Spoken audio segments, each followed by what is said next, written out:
Hello Cruellas, mabuhay! This is Gaisal Ortega again and again and welcome back to my YouTube channel. Kamusta po kayong lahat? Good morning, good afternoon, good evening. Anumang oras kayo nanonood sa akin ngayon, maraming pong salamat. Sa mga bago ko dyang subscriber and returning viewers, thank you so much sa suporta. Sa mga hindi pa po nakasubscribe, please subscribe my YouTube channel, Gaisal Ortega, Cruella and Pageantry, and click the notification bell below para update kayo when it comes na maglabas ako ng aking video.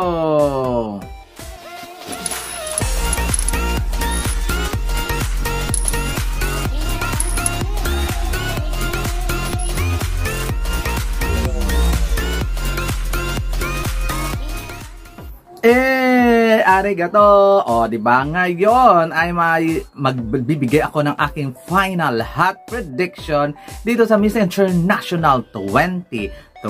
Sino nga ba ang kumabog sa akin? Sino ang bonggang-bonggang Barbie, ang plakado, ang mga eksena? At mahuhulaan ko kaya uli, maprepredict ko kaya uli ang Miss International, kagaya last year na ako ang nag-iisang nakapredict kay Miss Germany kasi ang bet nila ay si Miss Peru. And syempre ng bonggang-bonggang ngayon ay magpe-predict din ako ng aking Miss International. Top 15 lang and hopefully ay mag-enjoy kayo sa aking prediction. Dito ko ilalagay yan. Number 15 on my list is Miss Laos. Si Miss Laos ang aking number 15, napakagandang bata. Talagang pang Miss International ang peg, talagang yung Laos ngayon ay talagang pak boom din sa pageantry at nagpadala din sila ng Barbihan. So nilagay ko siya sa aking number 15. My number 14 on my list is Miss Indonesia. Si Miss Indonesia na walang malay.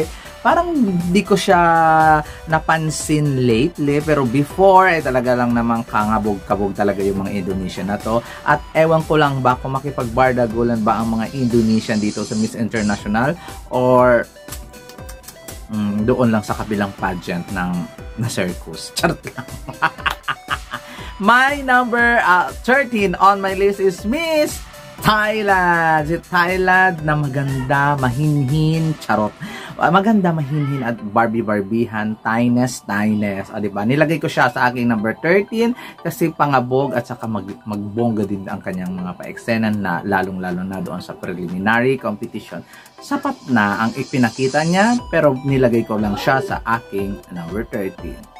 My number 12 on my list is Miss Ecuador. Sa Ecuador na napakaganda, talagang hindi mo pwedeng tawag dito, hindi mo siya pwedeng ismulin, o di ba? Yung preliminary, yung picture kakabog, yung mga in motion photos nila kumakabog, kaya nilagay ko sa number 12 ko sa Ecuador. My number 11 on my list, Miss Brazil. Si Miss Brazil, I like her so much. Napakaamo ng mukha. Talaga ng magkakakorona kaya uli sila dito sa Miss International. Kung papalarin. Pero nung nakita ko siya, gandang-ganda ako sa kanya. Lalo na yung emotion, magkakasama sila. Pero yung gandang kulang, ganun. Hindi ko alam kung ano. Hindi ko ma-explain. Hindi ko maano. Pero alam kong nagagandahan ako sa kanya at may something sa kanya. Kaya nilagay ko si Brazil sa aking number 11. Ngayon guys, papasok na tayo sa aking top 10. Sino ang pumasok sa akin? My number 10 on my list, Cuba. Oh, di ba? Si Cuba na walang malay. Charot lang. Galing siyang Miss Earth, maganda. Tama nga bang pageant ang sinalihan niya? Miss International ba talaga ang right pageant or mali? Dito medyo laban na laban yung eksena niya. Wala siyang hinhin. But still, one of the most beautiful candidate, Cuba. My number 9 on my list, Dominican Republic. Alam mo guys, si Dominican Republic, isa to sa mga top 5 ko dapat. Kaya lang, may mga angulo siya na kahit sa super pretty siya, kahit na super amo ng mukha niya, may mga angulo siya na hindi okay. Lalo na in motion na hindi ko alam, parang may pagka mataray, may mga ganong eksena, pero mabait naman yung approach, the way na she speak, it's okay naman. Kaya nilagay ko na lang siya sa aking number 9 kasi wala lang, sa picture talaga pang Miss International talaga yung eksena niya, pero may pagka, hindi ko alam kung normal din mga make face ka, kaya nilagay ko lang siya sa aking number 9. My number 8 on my list, Miss New Zealand. Si Miss New Zealand na walang malay. Oh, lahat na lang sila walang malay. Mukha kasing wala silang malay. Na isa sila sa magagaling at sa pwedeng kumabog dito sa Miss International. Hindi ko lang alam kasi hindi ko naman nasundan yung mga pa-event. Busy ako kasi doon sa isang pageant. So hindi ko napasundan yung event. Nakikita ko lang yung mga picture. Pero still kumakabog sa akin si Miss New Zealand. My number 7 on my list, Miss Peru. Si Miss Peru, runner-up last year. Ngayon, bumabalik. I think mas kumakabog ngayon yung beauty ni Miss Peru.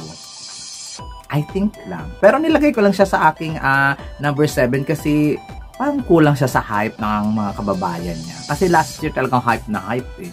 Pero ngayon na mas okay, na mas finesse at mas mahinhin itong pinadala nila, parang walang support o ganun. Kaya nalulungkot lang ako. My number 6 on my list, Miss Venezuela. Alam naman natin na pag Philippines at Venezuela, itong mga number 1 sa Miss International. Venezuela meron ng 8 Miss International. 8 ba? Tama. At tapos ang Philippines naman ay may 6. So nagbabardagulan ang Venezuela at Philippines sa pinagpadamihan ng Miss International. So, nilagay ko lang siya sa aking number 6 kasi masyado nang marami. Tama na.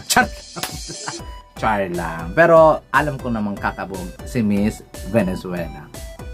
Papasok na tayo guys sa aking number 5. And hopefully, masubaybayan din mga girls na ito. Ako kasi, chinek ko naman kanila mga, mga bios, mga credential. Kaya, pak naman talaga ng bonggang-bongga. My number 5 on my list, Miss Poland. Si Poland na super pretty, super Barbie, super ganda. Talagang Barbiehan, mahinhinan talaga yung eksena.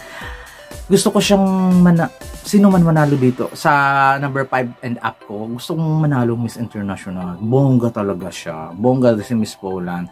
Babalik kaya sa Europe ang corona kasi wala namang back-to-back na mangyayari kasi wala namang representative ang Germany. So, alam naman nila na walang back-to-back na mangyayari kasi kaya hindi na sila nag-send ng nag-send ng contestant kasi sayang lang.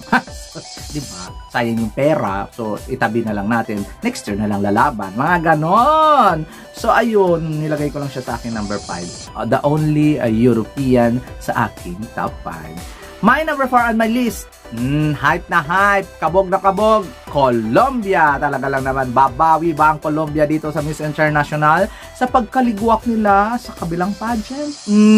Tingnan natin kung kakabog nga ba ang Colombia dito sa Miss International na Barbihan. Simula pagkapanalo niya, pak na pak ng kanyang pa-eksena. Tingnan natin kung masustain niya hanggang mamaya. My number 3 on my list is Miss Philippines! O, diba? Hindi ko siya nilagay sa number 1 kasi may konti pa akong paano explain? Basta nilagay ko lang siya sa aking number 3. Kung manalo man siya, thank you so much. Pero malaki ang chance na manalo siya. Depende na lang siya mamaya sa deliberation niya, mamaya sa speech niya. Pero may tiwala ako kay Miss Nicole Borromeo, bonggang-bongga na maidaos at maipanalo niya ng bonggang-bongga ang kompetisyon. So ayun, Miss Philippines, good luck and I love you and God bless you na lang sa eksena mamaya. Pero nilagay ko lang kita sa aking number 3 kasi nga may kumabog pa sa'yo ng bonggang-bongga.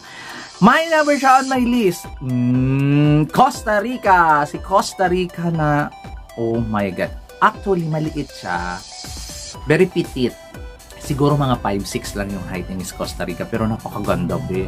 At Diyosahan, Barbihan, bardagulan sa kagandahan. Wala ka nang maiki-question. Kaya nilagay ko siya sa akin na gusto ko sana siyang i-number 1. Kanya lang, hindi talaga pwede. Ayun, medyo may hesitation akong very light sa kanya. Kaya nilagay ko lang siya sa aking number 2. Pero gandang-ganda talaga ako sa beauty ni Miss Costa Rica. And eto na ang aking number 1 sa Miss International Final Prediction, Vietnam! Vietnam. Siya talaga ang one of the best na pinadala ng Vietnam sa international pageant. Hindi siya makikipagbardagulan dito, kundi yung face value, yung credential, yung eksena niya sa Miss International, yung advocacy-ya. I love Miss Vietnam. Kaya nilagay ko siya sa aking number 1. Hopefully, kung hindi man manalo si Vietnam sa Miss International later, syempre si Philippines, no, diba? Yung aking sentimental favorite si Philippines, of course, pero in the pageant, as a pageant vlogger and a pageant na nagbibigay ng prediction, feeling ko lang to, si Miss Vietnam ang mananalo ngayong 2023. There you go, guys. Ayan ang aking final prediction dito sa Miss International 2023. At abangan ninyo ang aking pa-live mamaya sa Coronation Night ng Miss International 2023. Maraming salamat po. At this has been Hazel Ortega. Hanggang sa muling prediction. Paalam!